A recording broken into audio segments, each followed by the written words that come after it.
Earth's invisible hug, gravity.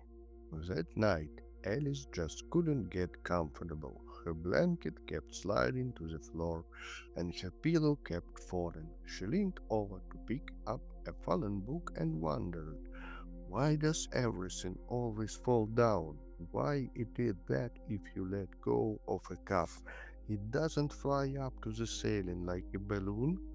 In the corner of the room, a silvery mist gathered as it always did, and the moon cat appeared on the rug. Today he looked especially important, like a professor in a fluffy robe. Testing the law of gravity again? Are we? He purred, looking at the fallen book. I'm just thinking, Alice said. Who is pulling everything down? Is there someone sitting under the floor with a rope? The cat chuckled into his whiskers. Not as someone, but as something. It is the earth herself. She is so enormous, and she works like a giant magnet. Only she doesn't just pull iron, she pulls everything. The water in the oceans, the houses, the cats, and even the moonlight. The cat hopped gently onto the bed. This is called gravity. Imagine that the earth wants very much to hug everyone. She holds on to us all so that we don't fly away into cold, dark space. She pulls us toward her center, toward the very heart of the planet. And what if she stops hugging? Alice asked. Do you want to see? The cat narrowed his starry eyes and blew softly on the book lying on the floor. A miracle happened. The book didn't stay on the floor. Slowly, as if in slow motion, it lifted off the rug and drifted upward. Alice's slippers followed, then Alice herself felt the mattress stop pressing against her. She became as light as a feather and slowly drifted up towards the chandelier. At first it was fun. Alice did a somersault in midair, but then she noticed the glass of water on her nightstand has tipped over, and the water didn't spill in a puddle. It floated out as a shimmering, trembling ball. Dust from under the bed also flew up and got into her nose. It started to feel uncomfortable. Everything was drifting away in different directions. Oh, Alice cried out, trying to grab onto the wardrobe. Put it all back. It's such a mess. The cat, who was drifting lazily past the bookshelf, nodded. He clapped his paws together, and the invisible force switched back on. Alice plopped gently back onto her bed. The book thump fell to the floor. The water splashed onto the nightstand. Everything returned to its place. You see, the cat said, washing his paw, gravity isn't just weight, it is order. Because of gravity, the oceans don't spill into the sky, and you can sleep peacefully in your bed. Alice pulled her blanket up to her chin. Now she could feel how pleasantly her body pressed against the mattress. It was the earth hugging her, promising never to let go. So, being heavy is a good thing, Alice yawned. Heaviness is reliability, the cat whispered, fading into the air. Sleep tight, gravity will hold you safe until morning. And Alice fell asleep, feeling completely safe in the strong embrace of her planet. Your bed is a spaceship, journey through the solar system, day 2. In the evening, Alice sat on the carpet spinning a top. The colorful toy hummed and spun rapidly without falling. I wonder, whispered Alice, why does it stay upright while it's spinning, but the moment it stops, it immediately falls on its side? The room became slightly brighter. On the table where the night lamp stood, the moon cat appeared. But today he wasn't just sitting, he was slowly rolling a glowing ball. The nightlight's bulb across the table with his paw. Everything in the world spins, Alice, he purred, and your house does too. My house stands in one place, Alice objected, looking out the window. The cat narrowed his eyes mischievously, he swished his tail, and the walls of the room seemed to dissolve. Instead of wallpaper, the endless blackness of space glowed all around them, and right in the middle of the room hung a huge, blindingly bright ball of fire. It was so big and hot that Alice actually wanted to scoot back. This is the sun, the cat announced solemnly. The most important bonfire in our neighborhood. It is huge and very heavy, which is why it pulls everyone else toward it. Around this fairy ball, Alice saw smaller, multicolored spears. They were flying around the sun, each on its own track, like little horses on a carousel. Look, the cat pointed to a small gray ball that was rushing around the sun like mad. That is Mercury. He runs faster than everyone else because he is very close to the fire. It's hot for him there. Then he pointed to a beautiful blue ball with white swirls of clouds, and that is your Earth. It flies not too close, so it doesn't burn, and not too far, so it doesn't freeze. It is racing at a tremendous speed, Alice. Right now, while you are sitting in your pajamas, you are flying through space faster than the fastest rocket. But why don't we fly away from the sun? Asked Alice, staring mesmerized at the blue globe. Do you remember gravity? The cat nudged an invisible ball with his paw. The sun pulls the earth toward itself, but the earth is running very fast to the side. It's like when you spin a chestnut on a string. The string keeps it from flying away, and the speed keeps it from falling onto your hand. It is a eternal dance. Alice looked further out. There drifted the giants, the chubby stripped Jupiter and Saturn, who was wearing a white head ring made of icy stones. And quite far away in the darkness slowly crawled balls of ice where winter always reigns. This whole carousel is called the solar system, the cat said, and the vision began to fade. The fairy ball became the nightlight lamp again, and space folded back into the cozy wallpaper with flowers. Does that mean my bed is an astronaut's chair? Alice asked, climbing under the blanket. Exactly, the cat licked his paw, pruning his fur. You are a passenger on the very best spaceship called Earth, and while you sleep, it will carry you thousands of kilometers forward to meet the morning. Alice closed her eyes. It seemed to her that if she listened closely, she could hear the quiet hum of the planet's engine. She smiled. Flying in her sleep wasn't scary at all.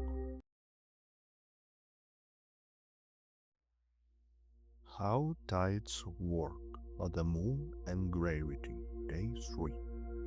That night, Alice stood by the window for a long time, a thin, sharp crescent moon hung in the sky, looking just like a slice of metal.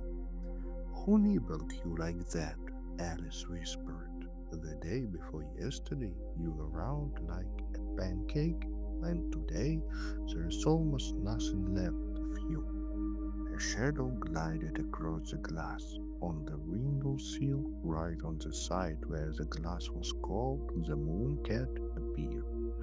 He zipped through the closed frame like mist and sat down nearby, wrapping his tail around his paws. Nobody nibbled her, purred the cat, gazing at the sky. The moon is always round, Alice, like a ball. She never changes shape. But I can see it. Alice poked her finger at the glass. Only the horns are glowing. The cat smiled softly, if cats know how to smile at all. Remember our theory, Carousel. The moon is a stone ball. She doesn't glow by herself like a light bulb. She works like a mirror. She reflects the sun's light. Right now, the sun is shining on her from the side, so we only see the edge. The rest of the moon is hiding in the shadow. She has simply turned her face away from us. The cat jumped onto the rock, but light isn't the main thing. The main thing is power. Even though Moon seems small, she's very strong. She knows how to move oceans. Alice looked mistrustfully at the thin crescent. She is so far away. How can she touch the water? Imagine that the blanket on your bed is the ocean, suggested the cat. Alice climbed into bed and smoothed out her blue blanket. The cat sat on the edge of the bed, and I'm the moon, he said. The cat hooked his claws carefully, just pretend, into the edge of the blanket and pulled it toward himself. The blanket slid toward the cat, gathering in folds. Alice's teeth were uncovered. See, I pulled, and the water came to me. This is called high tide. The moon works like a magnet when she flies over the sea. She pulls the water up toward herself. The water swells up into a hill. Then the cat let go of the blanket and Alice pulled it back. And when the moon flies further away, the water calms down and retreats. This is low tide. Alice closed her eyes and imagined it somewhere far away, a huge ocean breathing. Inhale, the water crawls onto the sand because the moon calls it. Exhale, the water goes back because the moon has left. So the ocean just wants to jump up the moon? Asked Alice sleepily. Exactly so. The cat's voice became quieter, blending with the ticking of the clock. They are old friends. The moon walks around the earth and leads the waves like a dog on a leash. Twice a day the water comes, and twice a day it leaves. That is how the heart of the ocean beats. Alice felt the blanket itself become heavy and cozy, like a warm sea wave covering her head. Good night, moon, she whispered. Don't pull the blanket too hard. Good night, Alice, answered the cat, dissolving into the darkness. Tonight the sea will be calm. And Alice dreamed that she was rocking on waves that breathed in time with the sky. Champion of the universe, light and speed. Alice just couldn't fall asleep. She found a small flashlight under her pillow and kept clicking it on and off. Click and bright circle appeared on the wall. Click and darkness returned. I wonder, she whispered, how fast does the light fly from my hand to the wall? Is it just me, or does it happen instantly? Instantly for you, but not for him, a soft voice replied. The flashlight beam trembled, and a shadow of ears appeared in the circle of light on the wall, followed by the moon cat himself. He sat right in the spot of light, his fur shimmering like snow in the sun. You are playing with the fastest runner in the universe, stars, Alice, said the cat, squinting from the brightness. His name is Light. Faster than an airplane? Asked Alice. The cat snorted. An airplane is a turtle. Even a rocket is a snail compared to light. Imagine this. If you blink your eye just once, in that tiny amount of time, light manages to fly around the entire Earth 7 times. Alice looked at the flashlight with respect. Wow, so he teleports? No, he runs, just very, very fast. He is a cosmic postman. The cat jumped onto the windowsill and nodded at the dark sky outside, scattered with stars. You know, Alice, when you look at the sky, you are actually looking into the past. You are seeing old photographs. How is that? The girl whispered. Look, the cat pointed a paw at a bright star. The star is so far away that its light has been flying to us for 1,000 years. Maybe the star itself went out or exploded long ago, but its light is still flying to us through the space. We see it exactly as it was during the time of knights and castles. Alice pressed her nose against the glass. She felt a little sad and amazed at the same time. And the sun, does it send old letters too? Yeah, but not so old, the cat reassured her. Light runs from the sun to the earth in exactly 8 minutes. That ray that wakes you up in the morning left the sun while you were still finishing your last drink. If the sun suddenly went out right now, he would only know about it 8 minutes later. That is how much time light needs to run to us and tell the news. Alice turned off the flashlight. The room plunged into soft darkness. So, darkness is when the runner has gone to rest. Darkness is just a shadow, whispered the cat, curling up into a ball at Alice's feet. But even now, the light of distant stars is rushing towards you through the void to wish you good night. Sleep, Alice. Tomorrow morning, a new messenger from the sun will fly to your window in exactly 8 minutes. The blanket of air, atmosphere.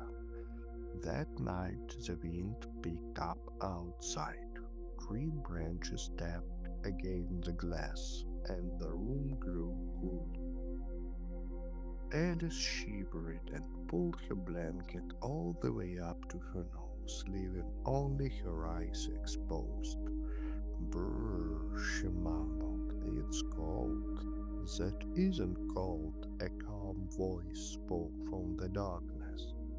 That is just freshness. The real cold is up there. On the back of the chair, curled into a ball, lay the moon cat. His fur was slightly puffed up, as if he had just returned from a winter walk. Do you know, Alice, the space is the biggest refrigerator. It is so cold there that any stone turns into an icicle in a second, and the sun, on the other hand, is so hot it can melt metal. Alice stuck her nose out from under the blanket. Then, why don't we freeze or roast? The cat jumped into the floor and walked to the bed. With a paw, he adjusted the edge of Alice's blanket because Earth is caring mother. She has wrapped herself in a thick, fluffy blanket. Only it isn't made of wool, but of air. It is called the atmosphere. But air is transparent. Alice was surprised. Can something transparent keep you warm? And how? The cat sat up and raised his tail importantly. The atmosphere is like a full cord. It lets sunlight inside to warm us, but it doesn't let the heat escape back into the space. Without this air blanket, everything on Earth would freeze into ice at night and burn to ashes during the day. Air keeps warm, just like a thermos keeps tea. Suddenly, outside the window, a shooting star traced a bright streak across the dark sky. Oh, look, a star fell, exclaimed Alice.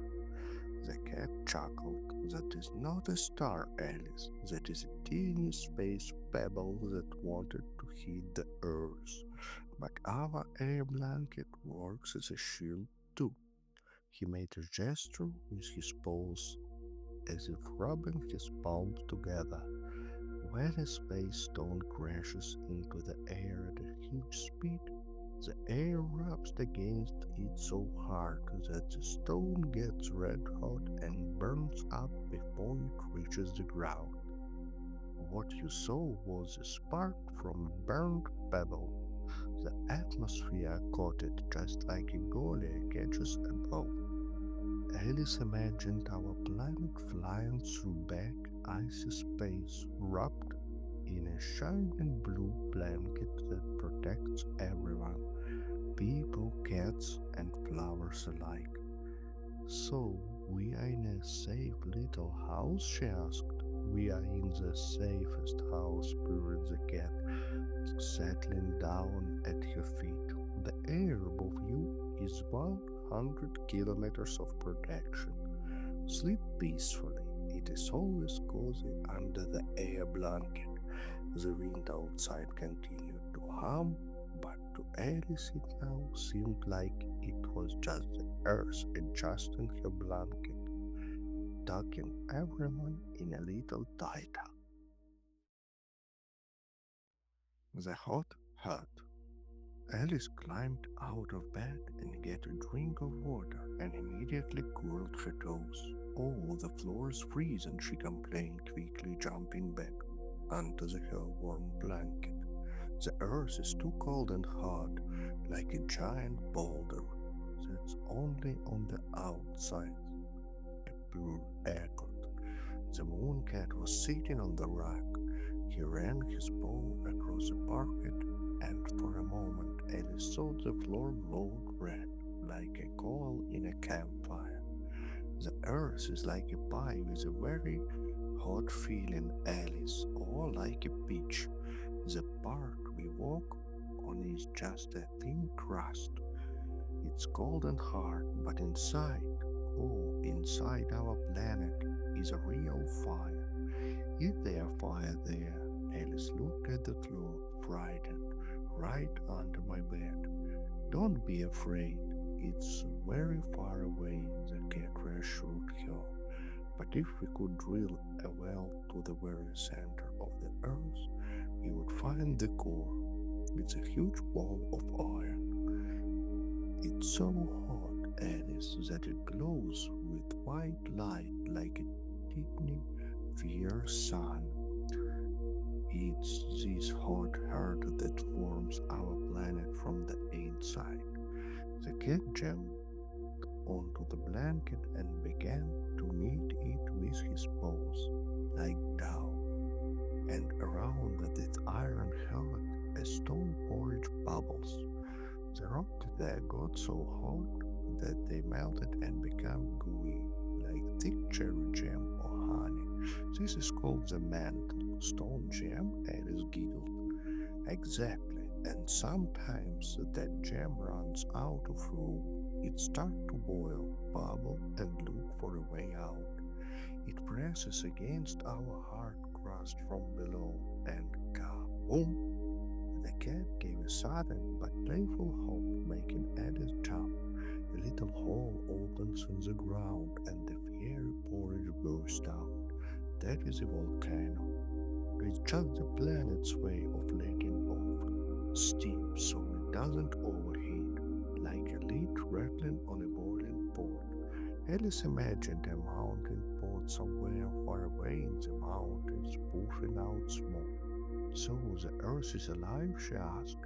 She has a heart and she breathes through volcanoes. Of course she's alive. The cat pressed his ear to the mattress, as if listening to something deep below. She is warm inside. If she cooled down, she would become a dead stone, like the moon or Mars. But as long as her iron heart is hot, the earth's leaves moves continents and creates mountains. Alice placed her palm on the mattress. Suddenly it felt as if through the floors of the house, through the basement and the thick earth, a faint, barely noticeable warmth from a giant fairy motor reached her. Thank you, Earth, for not cooling down, she whispered. Sleep now, the cat yowled. Our crust is thick and strong. We are safe, like being on a warm stone. And Alice dreamed that she was traveling to the center of the earth in sturdy capsured boat, while beautiful orange rivers of molten stone flowed slowly all around her. The Drop's Eternal Journey, the Water Cycle. That evening it was raining outside. It drummed against the glass, the roof, and the window sill. Drip, drop, drip. Alice lay in bed and listened to the rhythm. Oh, well, she sighed. Mud and puddles again. Where does all this water come from? Did someone in the sky forget to turn off the tap? On the outside of the glass, a large heavy drop gathered. It trembled, preparing to fall. Suddenly, two shining eyes were reflected in that drop. The moon cat seeped into the room right through the wet glass. But miracle of miracles, his fur remained perfectly dry. There is no tap up there, Alice he purred, settling on the window sill. And the water knocking at your window right now, it might be the very same water that dinosaurs bathed in millions of years ago. Alice sat up in bed. Dinosaurs? But the rain is new. Water is never new. The cat shook his head. It is immortal. It is simply a great traveler and a master of disguise. It's called the cycle. The cat drew a circle on the foggy glass with his paw. Look, first this little drop lived in a vast ocean. The head pond, rocking on the waves, but then sun came and warmed her up. The drop became so light that she turned into vapor, an invisible mist. She grew wings and flew up into the sky. Like a ghost? Alice asked. Almost. Up there, high in the sky, it's cold. The drop got chilly, met her friends, and they held hands to keep warm. When many of them gathered, they became a white, fluffy cloud. They flew over the earth like an airship. The cat looked at the dark side outside, but then there were too many of them. The cloud became heavy and dark. The drops could no longer hold hands and flew downward. But that is rain. They skydived to water the flowers, fill the rivers, and run back to the ocean again. So they're returning home, Alice guessed. Yes, ocean, cloud, rain, river, and ocean again. An endless carousel. Tomorrow morning the sun will come out, dry the puddles in the yard, and the water will fly to the sky again, only to fall as rain in Africa a week later or as snow at the North Pole. Alice looked at the drop still hanging on the glass. Now she saw not just water, but a small, tired traveler who had returned from a long flight. Rest now, little drop, Alice whispered. You are made of water too, Alice, the cat added softly, beginning to fade into the darkness. You are part of this great flow. Now sleep. Let the sound of the rain tell you stories of the lands it has visited. To the steady drumming of the tropes, Alice fell into her deepest sleep for the week. She dreamed she was a light white cloud floating over the mountain peaks.